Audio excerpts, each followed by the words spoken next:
Thanks for your interest in the proposed environmental policy resolution that we will vote on at the annual meeting on June 2nd.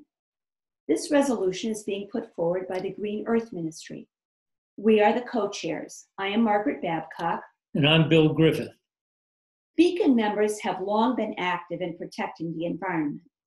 For 12 years, Helen Care has led the monthly Green Vespers services to seek right relationship with Earth.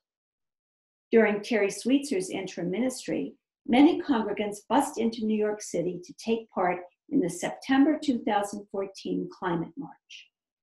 In order to focus congregational efforts in environmental protection, members of the congregation established the Green Earth Ministry in the spring of 2015.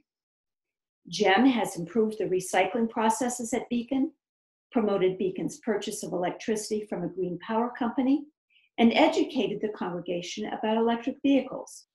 Both staff and congregants have worked to reduce waste here in our building. So why is it necessary to have a congregational resolution about the environment? By adopting this resolution, Beacon would be doing three important things. First, making a public declaration about our most urgent environmental concerns and framing those concerns within our UU values. Second, committing to learn about environmental issues and to advance solutions to critical problems. And third, empowering our leadership team, our lay leadership, and our Green Earth Ministry to make public statements and take public stands on behalf of Beacon in accordance with the articles of this resolution. So now we will present the resolution and explain our reasoning for each of its statements. There are two sections, the whereas and the resolved. Whereas current human practices are pushing Earth's essential life-sustaining systems beyond their limits, creating an emergency threatening all living things, including humankind. The resolution begins by highlighting the urgency of our environmental crises. We affirm that global warming constitutes a climate emergency. We recognize that pollution of the air and water impacts all life. We state unequivocally that human activity is responsible for these problems. Whereas the interdependent web of life is endangered by catastrophes that threaten both us and our descendants with mass suffering. We're calling attention here to the scale of the calamities we face. Floods and fires devastate whole communities, and loss of habitat threatens many species. These impacts will be felt across generations. Whereas environmental degradation and climate change are fundamentally moral crises that can and must be addressed by modifying human activity to restore and maintain a flourishing world.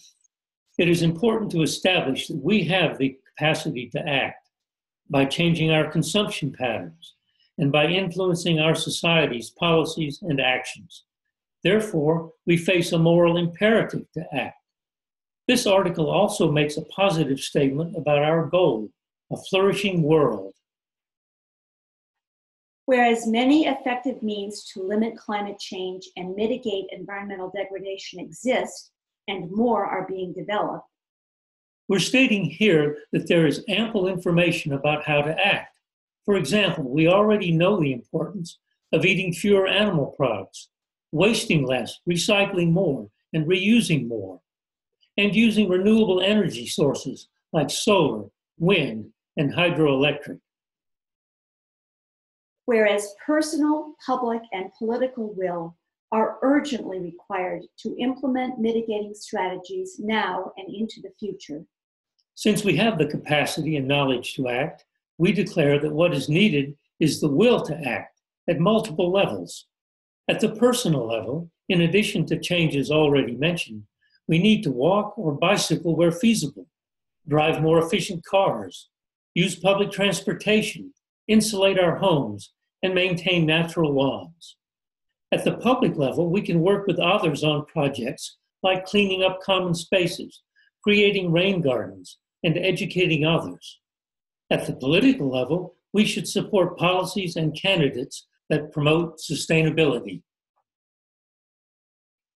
Whereas looming environmental catastrophes disproportionately impact the poor and vulnerable, here we are turning to the challenge of environmental justice and recognizing that the consequences of environmental degradation and even remediation fall unequally on rich and poor. Recently, the Green Earth Ministry focused on these issues during the special plate collections.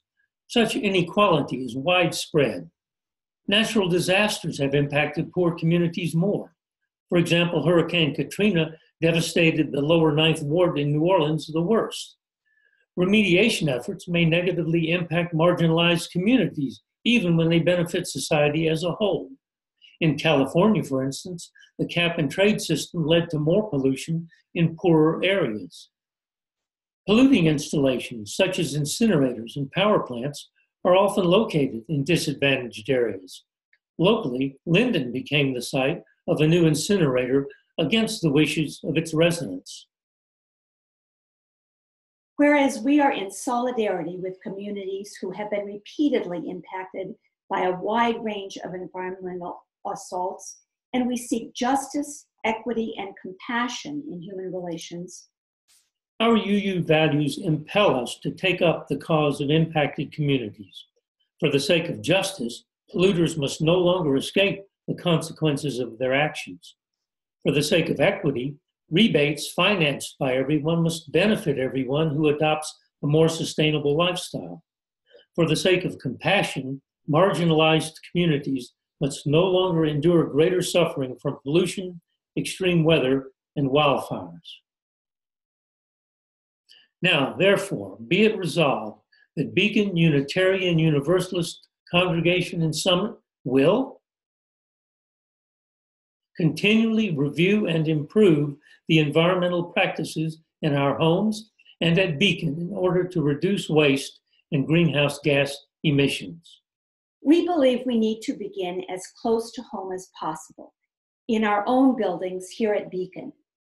Because we are aware that this is an enormous problem with countless worthwhile actions possible, we are focusing our efforts on two important areas: reducing waste and reducing greenhouse gases. 2, educate ourselves about the environmental practices of our own communities and work to improve them. We also need to use our power as citizens, beginning in our communities. We want to respect the work our towns might already be doing. Where there are deficiencies, we will first gather the information we need to be effective, and then contribute our efforts to helping our towns to do more.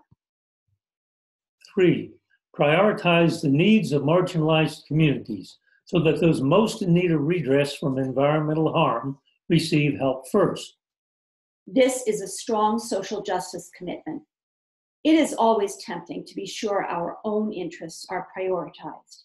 This statement pledges us to give first place to those who have been impacted by unjust environmental practices in the past, in line with the congregation's recent support of the New Jersey Environmental Justice Alliance.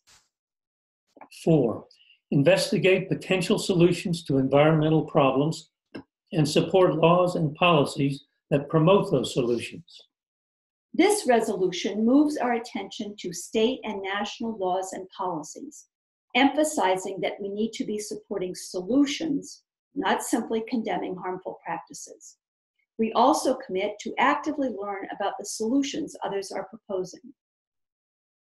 5, examine and challenge economic and social structures that sustain and exacerbate environmental crises. Here we are committing to reflect on the society and economy that we live within. How does what seems normal contribute to our environmental problems? We are pledging to challenge the status quo when necessary. 6, participate in acts of protest and public witness to redirect government, business, and society toward environmental responsibility. While letters, phone calls, and petitions can be effective, some destructive practices are entrenched, and those with financial and political power often resist change. This statement commits us to engage in more public forms of action to overcome resistance and turn all of our society towards sustainable living. 7.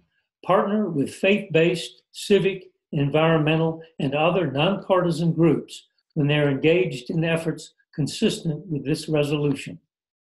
We are not alone. Many organizations are educating, lobbying, and demonstrating. When their goals and methods align with our values, we will actively support them. Beacon's Green Earth Ministry urges you to vote for the proposed environmental policy resolution at the annual meeting on June 2nd, 2019.